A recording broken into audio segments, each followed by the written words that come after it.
ركمني لما ركمني ريحان تسير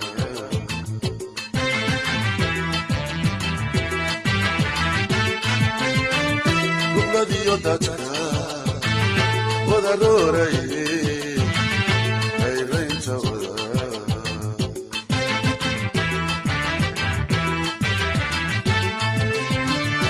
وإلى ركمني لما ركمني ريحان تسير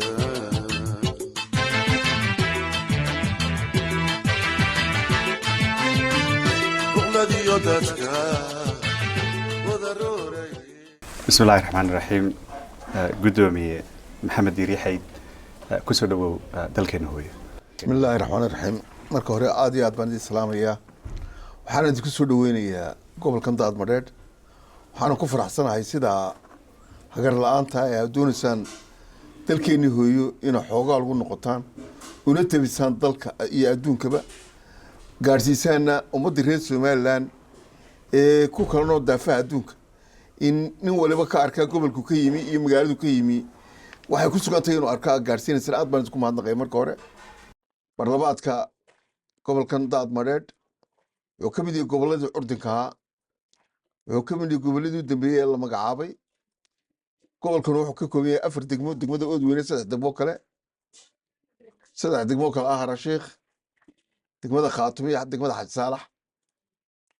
in boqol tuulo ku dhow waa way hoos yimaadaan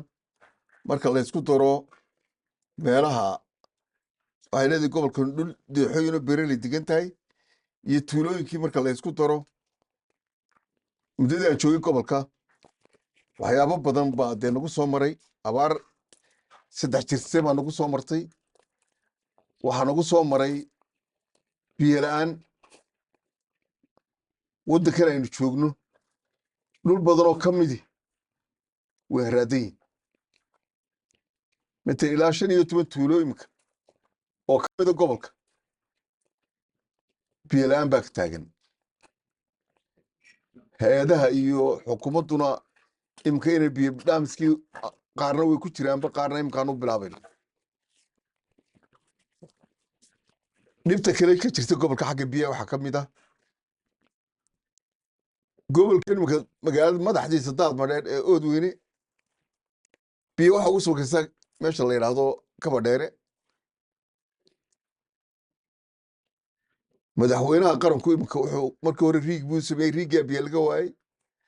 haddana maanta waxa imika ku jirta in waliba martaan aan jeclaan lahaa dhaam weyn oo 170 iyo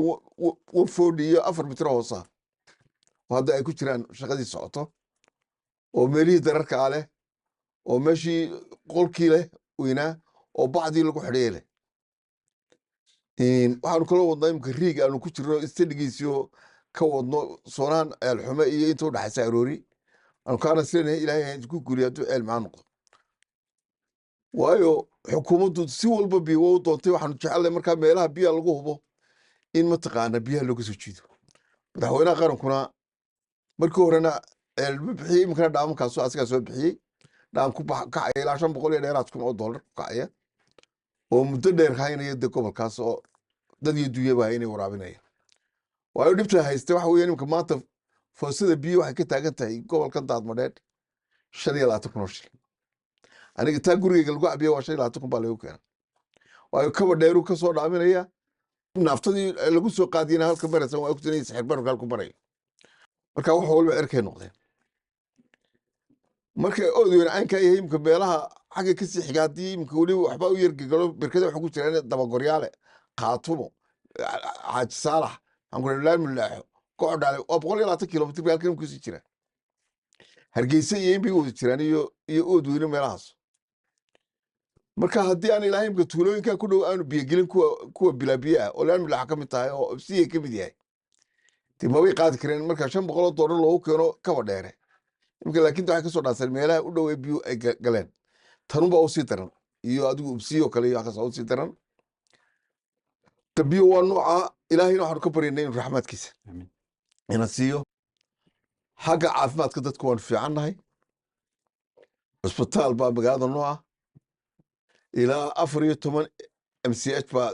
magaalooyinka dibadda ka ah ayana wada shaqaynaya 10 health post baa ah 10 health post baa shaqaynayaan caafimaadkayguna sidaa marka waxaa maalin dhow shadeeca nagu dhacday 20,500 oo caruura ayaa la tallaalay marka xukuumadda iyo wasaaradda caafimaadka iyo giddigood iyo hay-adda la yidhaahdo MSF aanu isla wada kaashanay marka hawshaasuna iminka waa ladanta xagga caafimaadku dadku xoolahoo kale laftiisa maanta waxay ku jiraan dad abaar ku jiray ilaa dayrtii hore ku weeyaan way jilicsan yihin xooluhu aad bay u jilicsan yihiin laakiin waxaa noo furan wasaaradda xanaanada xoolaha iyo horumarinta kalluumaysigu 4 degmaba 4 baa degan meeshii wax yar lagu sheegaba markaa way tagaan oo way daweeyaan xoolihiina asna aad baanu taana ugu fiican oo mataqaana wasaaraddiiba xanaanada xoolaha iyo wasaaraddii caafimaadku labaduba aad baan ugu mahadnaqaysay uga shaqaynayeen meesha waxaan halkan ka ilaawaan mar labaad iyo mar saddexaad maray cali mareexaan iyo wasaaraddiisa oo aan maalin naga qoob qaadin hadday biyaha tahay isna aad baan ugu mahadnaqayaa haddaan xagga waxbarashada ka imaado waxbarashadu maanta kolley dadkii de markay reer guuraan noqdeen ee abaare ku dhacday dadkaa magaalada jooga mooyaane wixii kale tuulooyinka joogay dad badan baa daxaraadkaas iyo abaaro u xidheen iskuulaadkooda ilaa 3-4 iskuul imika waxay xidhan yihiin dadkii baa ka hayaamay carruurtii baa ka tagtay ayadana dagaalkaasaanu kula jiraa inaan ayana ballaadhino xagga biyaha haddaanu noqdo dhowr dhaam oo hay-aduhu imika ay noo wadeen baa jirta ilaa 6 dhaam oo 6 tuulo laga kala wado waxaanaanu jecel lahay muddo kooban in dadku biyo helo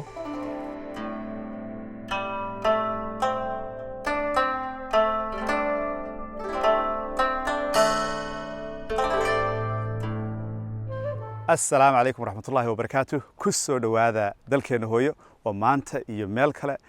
magaala madaxda gobolka daadmareedh oodweyne oo idinkaa arkaya waa taas magaaladii oodweyne hadda ayaanu soo gallay saaka ayaanu burca ka soo baxnay waa meel u jirta ilaa 61 kilomitir magaala madaxda gobolka togdheer ee burco waxaanu rajaynaynaa inaanu caawa insha allah hadduu ilaahay ka dhigo halkan u hooyano idinka soo warrano xaaladda deegaanka horumarka ka socda waataad arkayseen maarata intaananu hadda soo marnay laamida yare maarata lagu soo daray carratuul fara badan oo ilaa almost burco isku xidhanay isagana sidoo kale wuu jiray bal markaa waddada xaaladdeeda inaad indhihiina ku aragtaan ayaanu door bidnay inaanu inagu idi tusno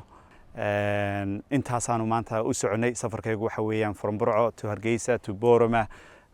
to saylac to looyacaddo insha allah hadduu ilahay ka dhigo safar aanu galbeed usoo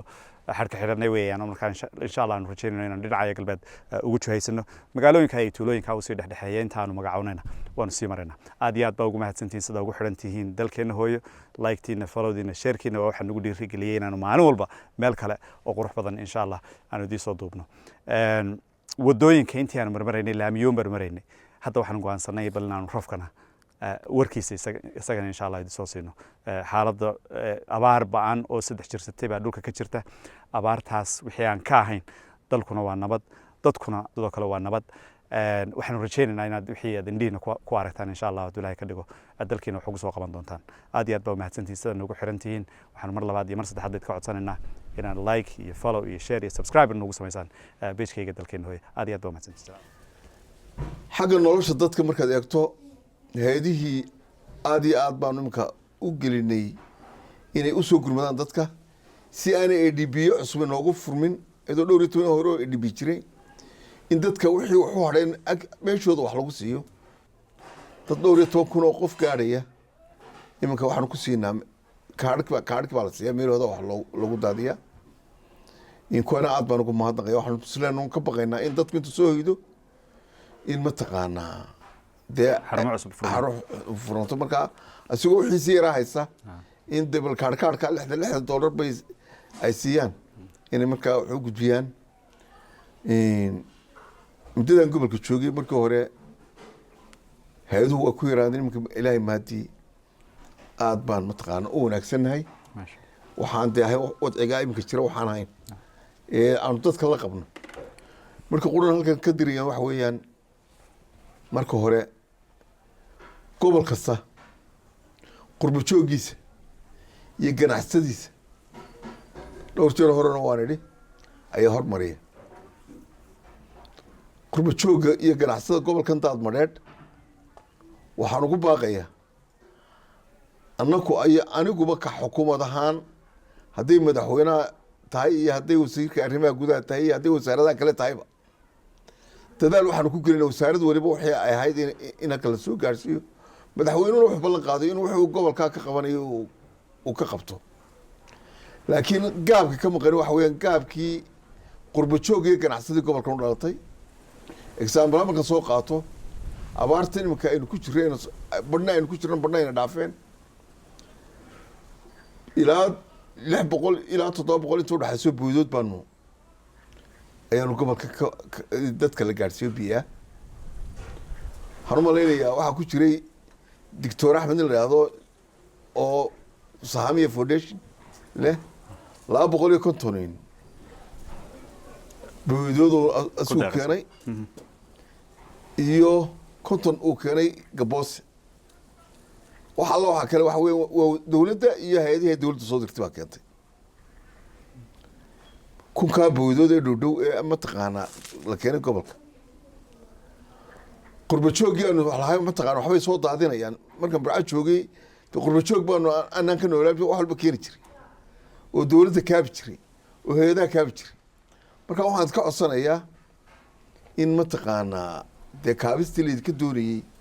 anagoo idin garaabayno COVID-19 iyo wax idinku dhaceen oo laftiina dhibida haysato haddana dee gooji ama goojini geelguun baa lagu tirinayaa idinkun baa qurbo joog u ah anagoo xasuusan mataqaan dhibtayda haysa haddana waxaanu jecelahay in dee waxuun idinka yimaadaan halkaa ku qoro qurbo joog taasna waa taa waxaan marka aada iyo aad ilaahay uga baryayaa in gobolkeenu horumaro waxaan kaloo qurbo joog ka codsanayaa school boardina halkaa ka furan arday badan baa ku xareysan dawladdu ka baysiisaa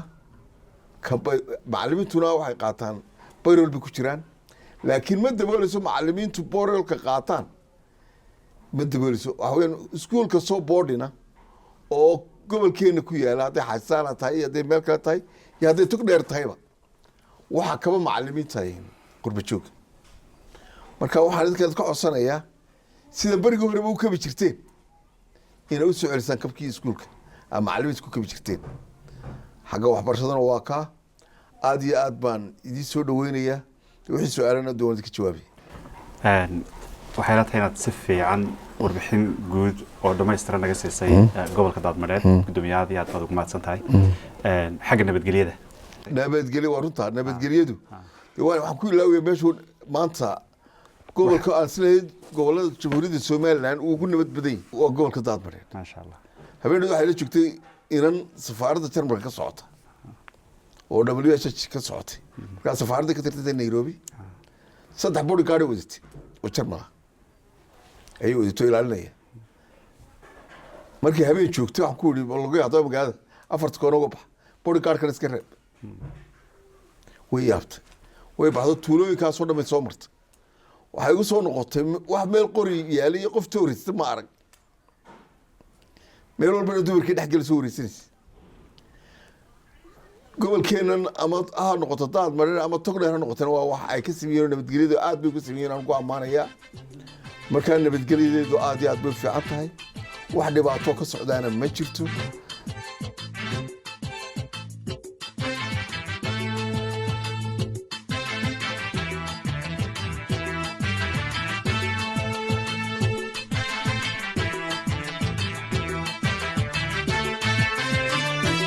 لا رحمني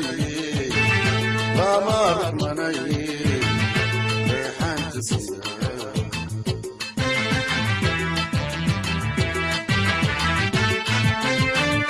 الذي يدك وضروري غيرين جوا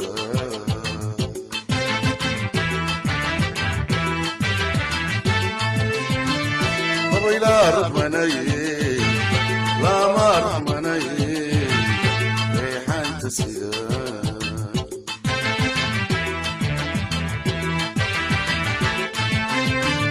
ruqnadiyo dadka wada rooraye reereynta wada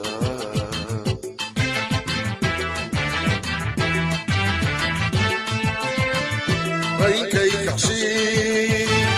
waqta loo sodaa mahalkaan raba maraskan ducada rabbi uga barya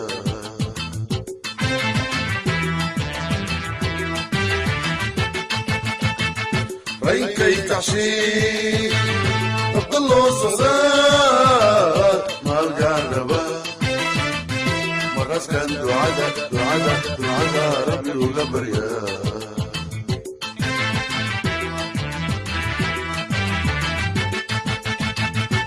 جحيل اسم اليابا مكل قعد رموبا مرد لقيسين طبيعي إلى غايبة طبيعي إلى غايبة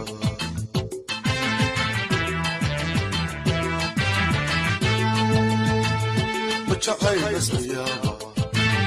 مكل قعد رموبا مرد لقيسين طبيعي إلى غايبة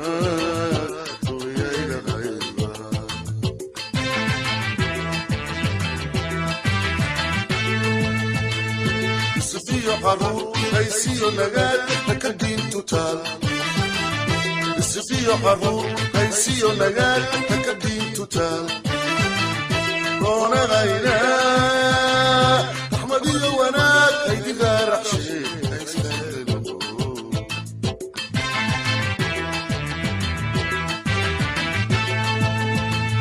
رونا غينا أحمدي وناك هيدي غير حشي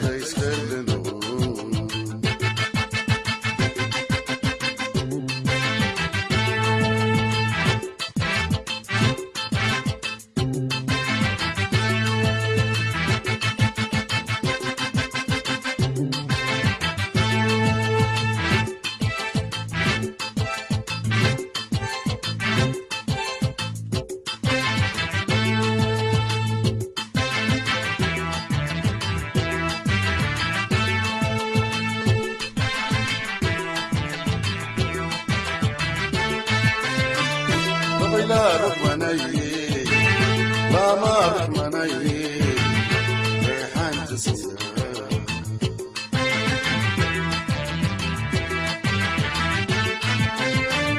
والذي يدتك وضروري أيضاً تولى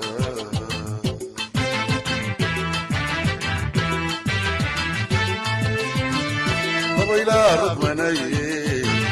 لا ما رحمني ريحان تسير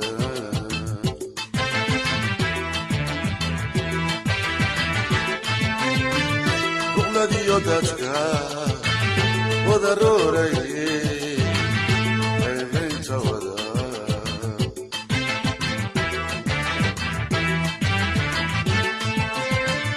ريكي كحشي أنت اللي صدى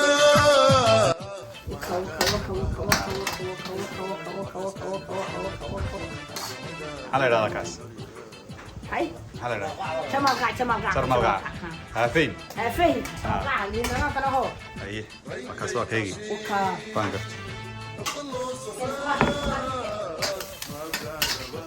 كسروا سقارتي وريا ما يدايسا وتشو سيسن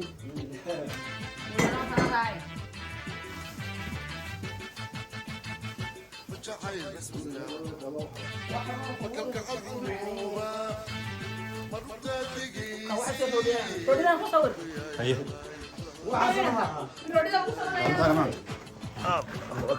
الله ku baraka Allah ku baraka ku bari sigidi ba ka muuqateen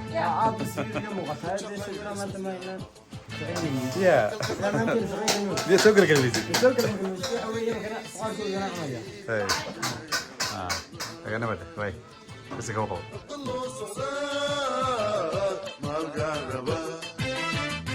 مرسكن دعاء ربي وغبر يا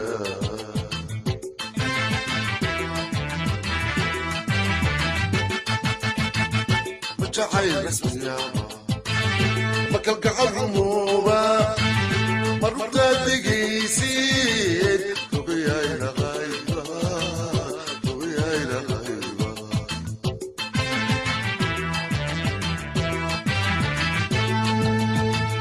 وجعي رسمي يابا مكل قعد رموبة مربطة دقيسيد وياي لغايبة وياي لغايبة